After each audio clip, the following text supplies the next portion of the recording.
జై తెలంగాణ.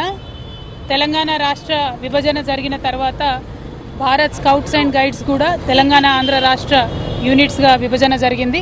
ఆ విభజన జరిగిన తర్వాత నేను స్టేట్ చీఫ్ కమిషనర్గా ఎన్నుకోబడ్డాను. అట్లాగే మన భారత్ స్కౌట్స్ అండ్ గైడ్స్కి రాష్ట్ర గవర్నర్ గారు ప్రెసిడెంట్ అండ్ పేట్రన్గా ఉంటారు. ఇవాళ మా మొదటి స్టేట్ కౌన్సిల్ మీటింగ్ జరుగుతూ ఉన్నది. దానికి దాని జరిగే కన్నా ముందు గవర్నర్ గారిని కలిసి మరి గత సంవత్సర కాలంగా తెలంగాణ స్కౌట్స్ అండ్ గైడ్స్ ఏం ప్రోగ్రెస్ సాధించిందో వారికి నివేదికను అర్పించి మా కౌన్సిల్ మీటింగ్కి నేను వెళ్తూ ఉన్నాను. దానిలో భాగంగా మరి అంతకుముందు ఉమ్మడి ఆంధ్రప్రదేశ్లో ఉన్నప్పుడు కంటే ఇప్పుడు తెలంగాణ రాష్ట్ర ప్రభుత్వం యొక్క సహకారంతో దాదాపుగా 10,000 యూనిట్ల స్ట్రెంత్ని స్కౌట్స్ అండ్ గైడ్స్కి యాడ్ చేయడం జరిగింది క్రిత సంవత్సర కాలంగా.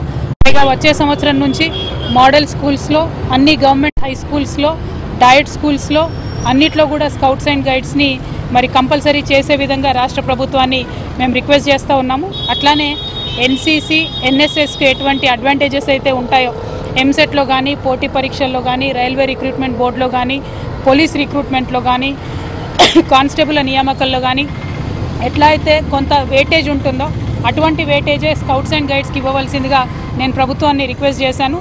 మరి దానికి సంబంధించి మా ప్రెసిడెంట్ గారు, పేట్రన్ గారు అయినటువంటి గవర్నర్ గారు కూడా ప్రభుత్వానికి రికమెండ్ చేయవలసిందిగా వారిని నేను రిక్వెస్ట్ చేయడం జరిగింది.